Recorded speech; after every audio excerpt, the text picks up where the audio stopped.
Mademoiselle connaît très bien le sujet apparemment. Elle a étudié une interro ou quoi sur le truc. Ou alors le planning l'a très bien informé. Non, non.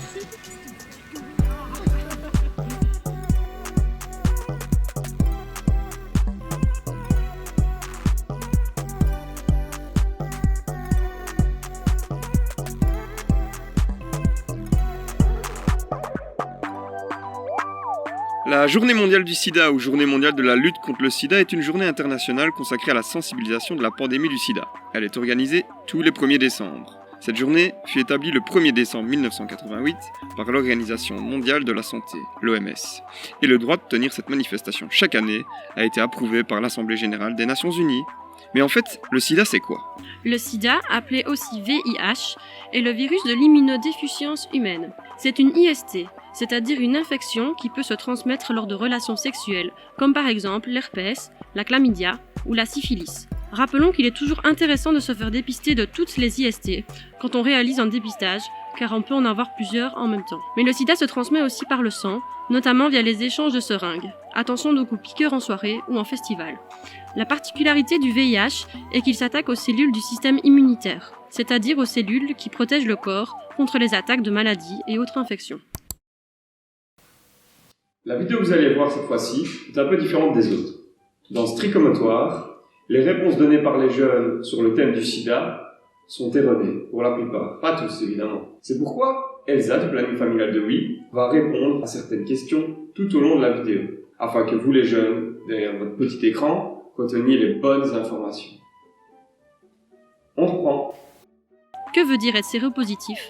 Une personne devient séropositive lorsqu'elle a été infectée par le VIH, donc lorsque le VIH est entré dans son organisme et a commencé à se multiplier.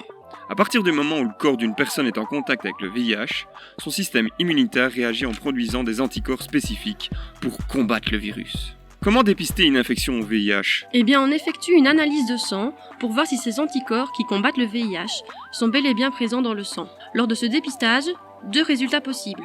1. Il y a des anticorps. La personne est infectée, la personne est donc séropositive. 2. Il n'y a pas d'anticorps, la personne n'est pas infectée, la personne est séronégative. À savoir que le corps met un certain temps à produire les anticorps. C'est pour ça qu'il existe un délai d'attente pour faire un dépistage après une prise de risque. Attention, le plus souvent au début de l'infection, la personne séropositive ne présente pas de symptômes significatifs, mais elle peut cependant transmettre le virus dès qu'elle a été infectée.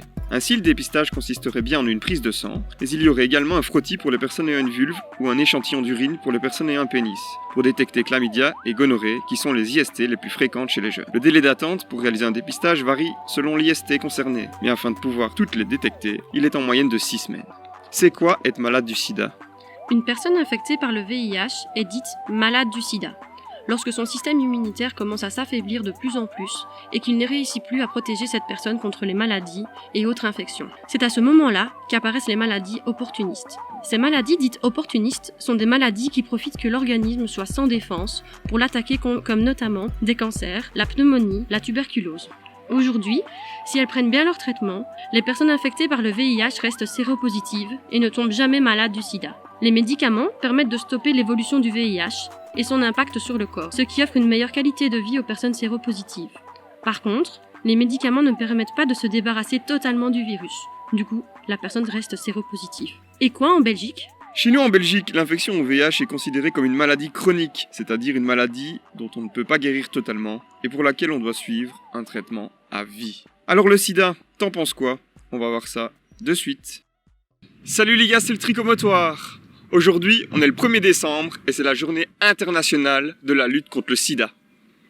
Au vu de la thématique, un Forgenuy a trouvé pertinent de s'associer à un nom de service de Oui.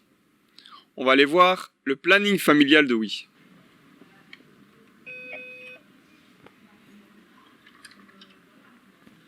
Bonjour, bienvenue au planning familial de Oui. Moi c'est Elsa, je suis accueillante animatrice au planning familial et on m'a dit que je pouvais venir avec vous aujourd'hui pour collaborer pour le trichomotoire. Alors Elsa, le planning familial c'est quoi ? En fait, c'est un service d'accueil et d'écoute pour toute personne qui en ressent le besoin et pour toute question liée à la vie relationnelle, affective et sexuelle. Donc on s'adresse à toute personne, peu importe l'âge, peu importe où elle habite. Et voilà, en gros. Et sur la thématique du sida, qu'est-ce que vous faites ? Alors, on fait beaucoup de choses. Tout d'abord, on peut recevoir toute personne qui aurait des questions sur le sujet pour savoir comment l'orienter au mieux. Et puis surtout, on a des médecins généralistes spécialisés en petite gynécologie qui font des dépistages. Et d'ailleurs, on va avoir une période de gratuité des dépistages du 21 novembre au 9 décembre inclus. Donc, si vous nous contactez, vous aurez un dépistage gratuit pour les IST. Maintenant, place à vous et à votre avis. Alors les filles, c'est quoi le sida en fait? Pour moi, c'est une maladie transmissible quand on fait l'amour, non? C'est une maladie sexuellement transmissible ou par le sang. Ça se complète bien, c'est bien. Oui, du coup, donc on l'attrape après les rapports sexuels, je pense. Pour moi, c'est une maladie sexuellement transmissible et qu'il faut regarder plusieurs fois si on l'a pas ou si on l'a. Alors, sida et VIH, c'est la même chose pour vous? Je sais même pas ce que c'est le VIH. Oui, pareil, ça me dit rien le VIH. Ouais, je crois que c'est pareil. C'est pareil pour toi? Ouais, c'est pareil.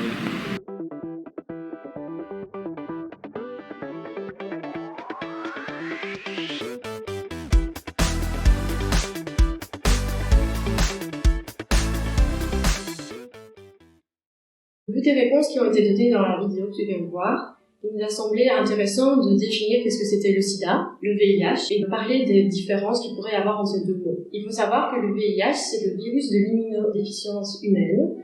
Donc c'est une IST qui peut s'attraper lors d'un rapport à risque. Pour la notion de rapport à risque, on en parlera un peu plus tard dans la vidéo. Lorsque l'on a été infecté par le VIH, il est possible d'avoir le sida, qui est le syndrome de l'immunodéficience acquise. Il faut savoir que le VIH va attaquer le système immunitaire du corps. Donc ce sont tous les petits soldats dans notre corps qui luttent contre les maladies. Une fois que ce système immunitaire est affaibli, on peut donc avoir le sida.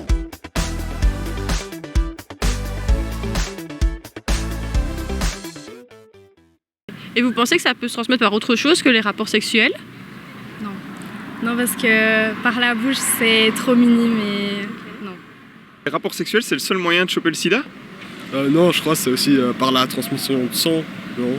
Et si je vous dis que ça peut se transmettre par le sang? Ouais, aussi. Oui, si on a Ouais. une plaie ou quoi que ce soit, ça se transmet par le sang aussi.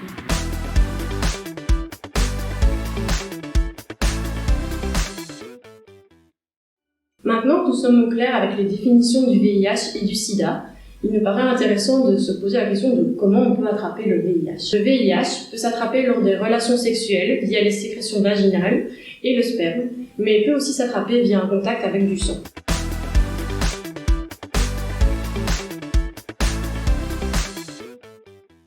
Comment est-ce qu'on se protège du sida? En mettant une capote. Même chose qu'elle. Et est-ce qu'il y a d'autres moyens? Je ne les connais pas, s'il y en a d'autres. Alors moi non plus du tout. Il y a des moyens de contraception, il y a... Qui est le préservatif oui, il y du a coup. le préservatif. Voilà, Euh, pour filles et garçons. Oui. Il y a des traitements qui existent comme le préservatif. On peut aussi prendre tout ce qui est médicaments pour la femme. Et voilà. Quand tu veux dire médicaments pour la femme, tu veux dire contraception? Oui.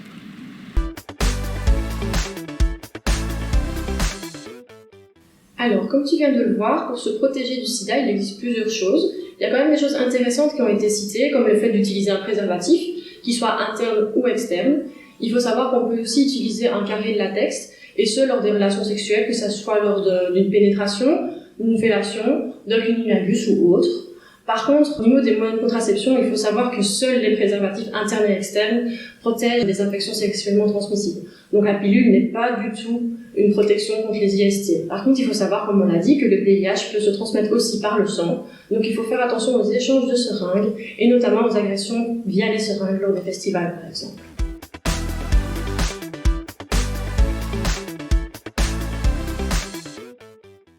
Et à votre avis, comment est-ce qu'on sait si on a le sida?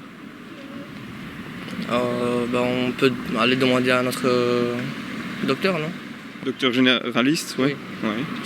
On peut aller faire des analyses pour voir si on a ou pas. Ouais. Chez le docteur généraliste. Ouais, quoi d'autre? En faisant une prise de sang, je crois. Ok. Ouais, prise de sang aussi, j'allais dire. Et où est-ce qu'on peut la faire, la prise de sang? Dans les centres médicaux, je crois. Ouais. Je pense par voie sanguine. Donc on pourrait prendre une piqûre de sang. Ou par des tests chez le médecin, il y a moyen de trouver. Et des tests chez le médecin, ça serait quoi autre que la prise de sang? Parce que du coup, c'est ce qu'elle a dit. Je sais pas, des tests sur l'urine ou quoi. Ou le sperme. Voilà. Alors justement, comment on fait pour savoir si on a le sida? Il y a moyen de faire des prises de sang, il y a... À part la prise de sang, je vois pas trop... Et où est-ce qu'on peut faire ces prises de sang-là? Il y a les centres... Allez. Il y a le planning familial oui, voilà, aussi, le je crois. planning familial. À l'hôpital, il y a moyen de faire ça, je Mhm. pense, oui. Et sinon, je ne sais pas trop. Mais... Comment est-ce qu'on sait alors si on a le sida? Par une prise de sang. Oui. Seulement une prise de sang? Que je sache, oui. Après, il y en a certainement d'autres. Où est-ce qu'on peut la faire cette prise de sang? Au centre PMS, enfin là et toi, oui, non? Là et tout, ah oui, centre PMS, quoi d'autre? Hôpital, tout ce qu'il faut. On peut aussi au planning familial, ma collègue vous le dira. Nous allons maintenant essayer de répondre à la question de comment savoir si on a le sida, où se faire dépister et qui peut nous aider face à cette thématique. Lorsque tu as eu un contact à risque, il est intéressant de se faire dépister 6 semaines après ce contact. On demande ce délai de 6 semaines pour pouvoir le détecter au niveau du prélèvement sanguin qui sera réalisé. Ce prélèvement sanguin sera réalisé par un médecin, soit ton médecin traitant, soit un médecin au sein de l'hôpital, ou alors un médecin au sein d'un planning familial, comme celui de Oui par exemple. Il faut savoir que c'est intéressant de se faire dépister de toutes les sortes d'IST possibles lorsqu'on réalise un dépistage, parce que dès qu'il y a eu un contact à risque, il y a une possibilité de transmission de toutes les IST. Pour cela, il serait intéressant de parler avec votre médecin du fait de réaliser un frottis pour les personnes ayant le vulve et un échantillon d'urine pour les personnes ayant le pénis. Ok, d'accord. Donc, alors j'entends que pour s'en protéger, il y aurait le préservatif en tout cas. Et si jamais, moi j'ai déjà le sida, qu'est-ce que je dois faire? En parler avec son médecin traitant, avec les gens autour de nous et voir les mesures qu'on pourrait prendre. Mais pas que, consulter son dernier rapport pour le tenir au courant, Oui, donc c'est important de tenir l'autre au courant quand même. quand même. Si on le sait pas, c'est fort compliqué, quoi. Et vous pensez qu'on peut toujours en mourir actuellement du sida? J'en ai aucune idée. Non. Aucune idée. Pour moi, non, c'est juste une maladie comme les autres. Non, c'est une maladie qui va juste avoir faire quelques problèmes, mais pas mourir. Et quel genre de problème tu penses? Ah non, je sais pas. Moi non plus, je ne sais pas les problèmes. Je pense, ouais. Il y a moyen. Mais après, je sais pas. Moi, je dirais que non, parce que de nos jours, les services hospitaliers sont assez développés, je pense, pour guérir le sida. Moi, je crois, on meurt encore de ça. Oui, il y a des médicaments, mais on peut quand même mourir si c'est trop grave. Pour moi aussi, parce que certaines personnes ne sont pas au courant qu'ils l'ont, parce que parfois ça peut ne pas se déclarer ou se déclarer qu'ils n'ont aucune idée de l'avoir. Donc oui, il y a encore des gens qui peuvent mourir. Si on le vérifie pas et qu'on le soigne pas, c'est possible, oui. Mais si on a le moyen de voir si on l'a ou pas et qu'on le fait, à ce moment-là, on peut se soigner un minimum. Oui, je crois qu'il y a moyen ou au moins d'alléger un petit peu la maladie, je pense. À la question, est-ce qu'on peut encore mourir actuellement du sida en Belgique? Voici les quelques éléments que je peux apporter. Il faut savoir qu'aujourd'hui, en Belgique, le sida est considéré comme une maladie chronique. Si jamais on réalise un test de dépistage qui revient positif au VIH, il faut savoir qu'il existe un traitement qu'il faudra prendre à vie et de manière correcte et qui permettra alors d'avoir une espérance de vie plus ou moins équivalente à la normale. Est-ce qu'on peut guérir du sida? Du coup, ce que je viens de dire, ouais. Je pense qu'on peut le guérir. Ouais, par contre, je crois qu'on peut le guérir, mais pas tout le temps, quoi. Pas tout le temps. Ok, selon quoi? T'as dit une idée? Je sais pas. Ok.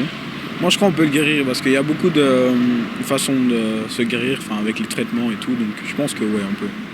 Et justement, c'est quoi le traitement? Est-ce que c'est des pilules qu'on prend? Est-ce qu'on se fait des piqûres d'insuline? C'est quoi le traitement? Ça, je sais pas par contre. Moi, je dirais que c'est sous forme de vaccin, si je me trompe pas. Plus ou moins. Moi, je sais pas non plus. Au niveau du traitement, voici les quelques informations que je peux te donner.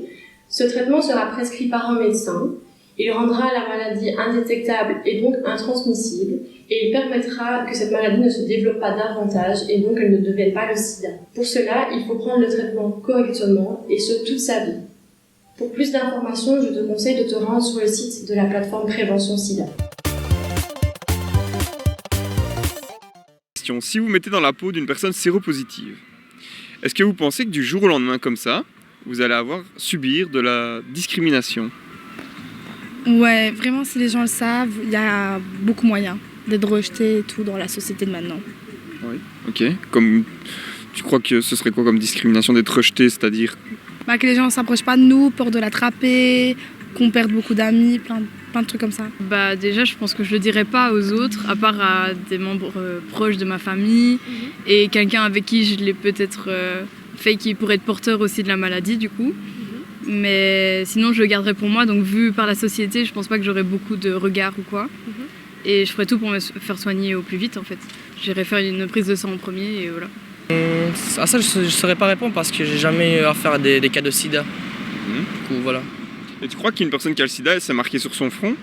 Si ça se trouve, t'en as vu une et tu le sais pas. C'est pas quelque chose qu'on voit direct, mais c'est en parlant qu'on devine si la personne a ou pas. Ok, en parlant.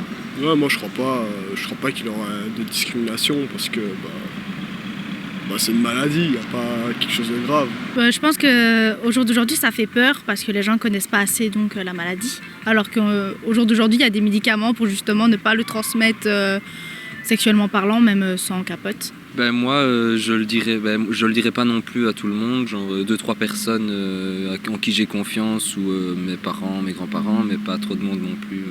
Ok, je vous entends beaucoup dire, je ne le dirais pas à tout le monde. Qu'est-ce qui se passerait si tout le monde le savait? Je serais gênée déjà en premier temps parce qu'on pourrait être vu comme quelqu'un qui pourrait donner la maladie du coup à tout le monde alors que pas forcément, il suffit de ne pas être concerné dans ce qui peut se passer pour l'avoir et voilà, et dire qu'on est traité aussi.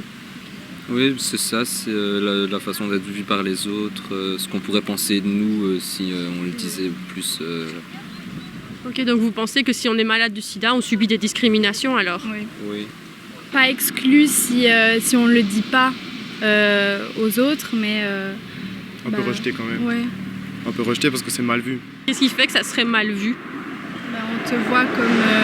On te voit un peu comme le virus ambulant, quoi. Qu'on pourrait te le transmettre comme ça alors qu'il faut juste un rapport sexuel pour le transmettre. Comme je l'ai dit plusieurs fois dans la vidéo, le VIH peut se transmettre par le sang, donc c'est très important d'y faire attention. Et qu'est-ce que vous pensez du fait qu'il y ait une journée consacrée justement à la lutte contre le sida? Moi je trouve que c'est très bien parce que ça aide les personnes qui ont le sida à croire en eux. Ouais, ça va les aider à accepter qu'ils l'ont. Pour moi, ce serait pas une journée assez importante parce que le sida en soi, ça m'intéresse pas. Franchement, c'est une bonne initiative et c'est bien pour les personnes qui en ont. Ils sont soutenus. Je trouve ça quand même bien qu'on pense à ces gens-là et justement peut-être éviter des discriminations par rapport à ça parce que on sensibilise les gens à propos de ça et voilà. Moi je crois que c'est plutôt important parce que c'est pour donner des préventions de quoi pour se protéger ou faire attention si on y fait un don de sang ou je sais pas, quelque chose comme ça. Ouais. On n'y connaît pas assez. Nous en tant que jeunes on sait pas. On sait que ça existe, on sait que ça peut être grave, mais c'est tout. C'est bien de sensibiliser surtout les jeunes de notre âge. On ne sait pas encore fort bien ce que c'est si on ne l'étudie pas au cours de sciences. Et c'est fort bien que les adultes qui l'ont déjà vécu partagent un peu leur expérience. C'est bien de faire une journée comme ça les gens qui sont concernés par ça se sentent, acceptés. Oui, voilà, ça peut alléger les critiques qu'ils peuvent recevoir, ou les gens peuvent voir la maladie d'une manière différente et peut-être accepter plus facilement. Voilà, c'est la fin de la vidéo. Ça fait énormément d'informations, merci Elsa du planning. Bien, avec plaisir. En tout cas, si jamais vous avez des questions supplémentaires ou tout simplement vous souhaitez réaliser un dépistage, n'hésitez pas à venir au planning, on n'est pas très loin d'Inforjeune. Donc voilà. À la prochaine. Salut. Donc nous c'est Inforgenouille, est-ce que vous voyez où c'est?